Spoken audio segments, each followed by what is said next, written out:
Assalamualaikum warahmatullahi wabarakatuh. Balik lagi bersama saya Fikri di channel Kreatif Indonesia.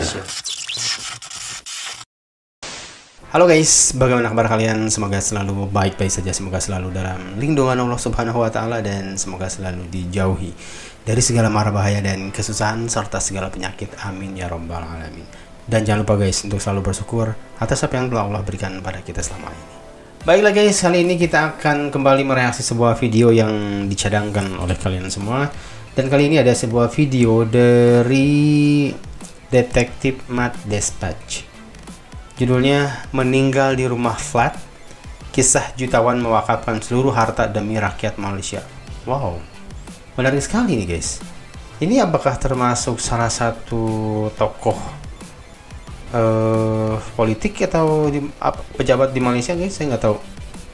Kita lihat sama-sama aja guys. Oke, kita langsung simak sama-sama. 1, 2, 3, play. Waris keluarga almarhum Ahmad Daudi Dadaboy datang dari Afrika Selatan ke Malaysia apabila dibawa melawat tanah-tanah wakaf beliau di kawasan Segitiga Emas Kuala Lumpur. Mereka menitiskan air mata melihat betapa tingginya nilai hartanah tersebut. Orang Afrika guys. Ahmad Daudi Dadaboy dilahirkan pada tahun 1907 di Gujarat, India. Setelah merantau di banyak negara di dunia, pada tahun 1940-an beliau telah datang ke tanah Melayu dan memilih untuk menetap di Kuala Lumpur. Oh, udah lama ya, dalam pelbagai bahasa dan amat gemar pada kitab dan ilmu serta mempunyai rangkaian kenalan di merata dunia. Wow, orang besar ini kayaknya. Merupakan seorang hartawan dan ahli perniagaan yang sudah pun berjaya tatkala itu. Dari awal lagi beliau telah mendermakan hartanya melalui institusi wakaf. Institusi tersebut pada asalnya merupakan wakaf keluarga tetapi kemudiannya dinamakan Al-Waqful Islamiul Alami. Surat cara penubuhan wakaf ini telah diedarkan pada tahun 1971.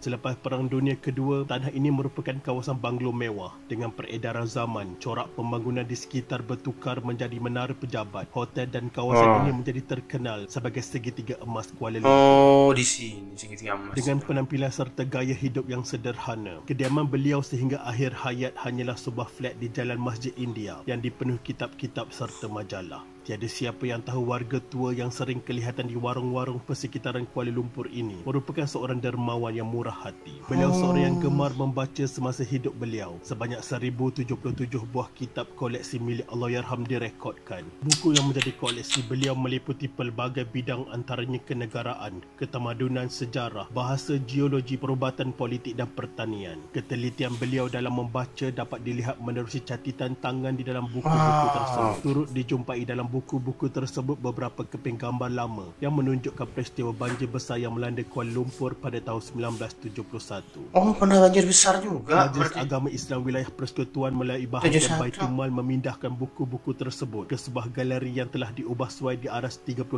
Imarah Wakaf Majlis Agama Islam Wilayah Persekutuan MAIWP. Pada penghujung hayat Ahmad Daudi Dadaboy, beliau mewakafkan hampir keseluruhan hartanya, termasuk sebidang tanah seluas 1.2 hektar di Jalan Perak, Kuala Lumpur. Pada 24 Januari 1987, beliau telah kembali ke rahmatullah. Sebelum meninggal dunia, Allahyarham telah menyatakan hajat untuk memberikan wakaf beliau yang terdiri daripada beberapa harta benda dan juga tabung dana kepada pihak penguatkuasa agama. Selain tanah di Jalan Perak, Majlis Agama Islam Wilayah Persekutuan MAIWP turut bertanggungjawab kepada hartanah Allahyarham, iaitu 1 lot kedai di kompleks pertama dan 3 buah rumah di sekitar Kuala Lumpur. Di samping tanah tersebut, Majlis Agama Islam Wilayah Persekutuan MAIWP turut menjadi pemegang amanah kepada harta wakaf Allahyarham yang berbentuk saham dalam dan luar negeri.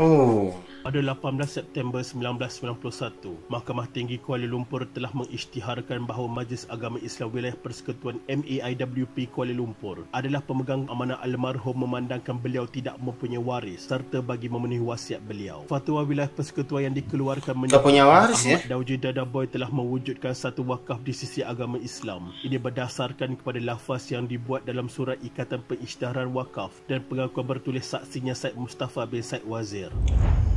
Bersedia Allahyarham untuk mewakafkan hartanah di tapak yang begitu tinggi nilainya ini, membolehkan ianya dimajukan dan akhirnya memberi pulangan yang besar kepada umat Islam. Masya Allah. Nilai kawasan ini semakin meningkat dengan pembangunan persekitaran yang pesat ditambah dengan terbinanya menara berkembar Petronas yang masyhur di pesada dunia pada tahun 1996. Nilai hartanah tersebut sebelum dibangunkan adalah 34 juta ringgit dan setelah ianya dibangunkan nilainya melonjak kepada lebih 121 juta ringgit. Berapa kali lipat ini? Majlis Agama Islam Wilayah Persekutuan MEIWP sebagai pemegang amanah hartanah wakaf berkenaan telah menggalas tanggungjawab membangunkan tanah wakaf tersebut. Seterusnya menjadi pelopor kepada pembangunan tanah wakaf bagi tujuan komersial di Malaysia. Majlis Agama Islam Wilayah Persekutuan MEIWP menyahut cabaran untuk membangunkan tanah wakaf am tersebut agar tidak ketinggalan sebagai medan letak kereta sahaja. Cabaran terbesar ialah untuk mendapatkan modal pembangunan. Syarat tanah wakaf yang tidak boleh dijual dan dicagar menjadi kekangan kepada pelabur swasta dan institusi keuangan. Pemaju hartanah juga lebih cenderung kepada penjualan unit selepas dibina supaya keuntungan cepat diperolehi. Hasilnya, dengan kerjasama antara Majlis Agama Islam Wilayah Persekutuan, Lembaga Tabung Haji dan Bank Islam Malaysia Berhad, maka tanah tersebut berjaya dibangunkan. Dalam perkongsian pintar ini, Lembaga Tabung Haji sebagai pemaju menawarkan pembiayaan 100% bagi membangunkan tanah wakaf Majlis Agama Islam Wilayah Persekutuan ini, dan Bank Islam Malaysia Berhad sebagai perintis perbankan Islam di Malaysia menjadi penyewa utama. Tabung Haji Properties pula memainkan peranan sebagai pengurus projek. Berdasarkan struktur pembiayaan, Majlis Agama Islam Wilayah Persekutuan akan mendapat pulangan sebanyak 56.6 juta ringgit sepanjang tanah tersebut dipajakkan kepada Lembaga Tabung Haji, iaitu selama 25 tahun. Bermula dengan sikap dermawan dan pemurah Allahyarham, ia kini menjadi mercu tanda dan kebanggaan umat Islam. Pulangan yang diterima akan dipulangkan untuk manfaat asnaf dan ummah keseluruhannya. Betapa besar manfaat yang diperolehi berpunca dari amalan wakaf Allahyarham. Bank Islam menjadikan bangunan ini sebagai ibu pejabatnya, sejajar dengan statusnya sebagai peneraju sistem keuangan Islam di Malaysia. Perjanjian penyewaan antara Bank Islam dan Tabung Haji telah ditandatangani pada Majlis Pelancaran Projek Pembangunan Tanah Wakaf yang telah disempurnakan oleh mantan Perdana Menteri Malaysia Tun Abdullah bin Haji Ahmad Badawi pada 8 Jun 2007. Sebagai pengiktirafan, Majlis Agama Islam Wilayah Persekutuan telah mendapat anugerah pembangunan hartanah wakaf terbaik pada tahun 2009 untuk projek ini. Pernah waris keluarga almarhum Ahmad Dauji Dadaboy datang dari Afrika Selatan ke Malaysia apabila dibawa melawat tanah-tanah wakaf beliau di kawasan Segitiga Emas Kuala Lumpur. Mereka menitiskan air mata melihat betapa tingginya nilai hartanah tersebut dan tingginya ketakwaan saudara mereka, Ahmad Dauji, yang mewakafkan hartanya itu kepada ummah. Semoga ramai lagi pewakaf yang menggerakkan wakaf dalam kalangan rakyat Malaysia bagi manfaat kepada ummah dan ekonomi Islam pada masa akan datang. Al-Fatihah. Allahyarham Ahmad Dauji Dadaboy. Masya Allah, ternyata masih ada ya orang-orang kayak gini tuh.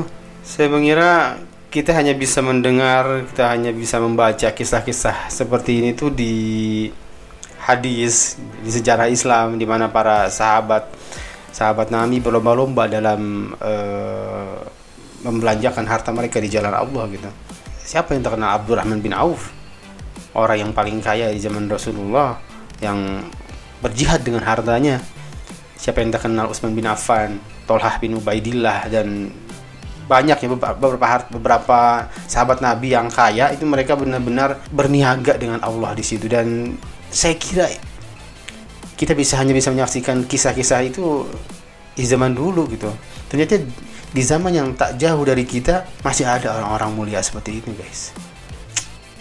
Nggak kebayang ya berapa besar pahala yang diperoleh oleh beliau ini gitu, ketika beliau benar-benar mewakafkan apa yang dia punya.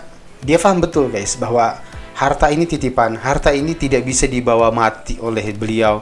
Tidak ada gunanya ketika harta ini mungkin diperebutkan oleh saudaranya segala macam. Akhirnya dia membuat keputusan yang sangat-sangat tepat, dimana ketika beliau sudah meninggal pun pahala jariyahnya akan terus mengalir kepada dia. Dan kalian semua yang ada di sana juga mendapatkan manfaat dari tanah wakaf ini, bahkan untuk negara Malaysia. Masya Allah, guys, inilah orang-orang cerdas ya, orang-orang yang benar-benar cerdas itu yang seperti ini.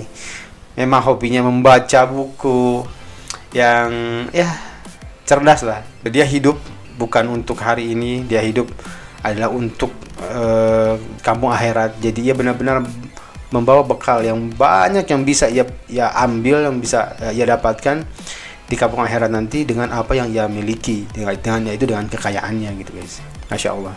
Ya inilah ciri-ciri orang yang seperti ini tuh ya kayak gini guys, low profile gitu. Mereka bahkan tidak dikenal di sekitaran ruang lingkungan mereka, dimana dengan baju yang biasa saja, dengan rumah flat, orang-orang biasa memandang dia seperti layaknya ya mereka sama gitu. Padahal dibalik semua itu profil dia adalah seorang yang kaya dan dermawan. Masya Allah guys. Ya itulah, ketika orang-orang seperti ini tuh ketika meninggalnya baru terangkat namanya, baru diangkat derajatnya ketika mereka meninggal. Ketika mereka meninggal, nama mereka tetap abadi, nama mereka tetap harum gitu guys.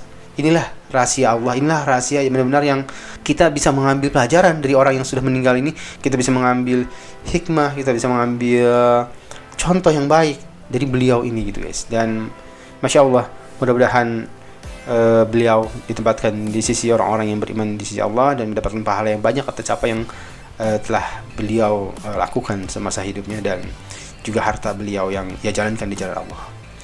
Oke guys, sekian dulu mungkin untuk video kali ini. Sampai jumpa di video selanjutnya. Terima kasih atas video yang sangat bermanfaat ini. Assalamualaikum warahmatullahi wabarakatuh.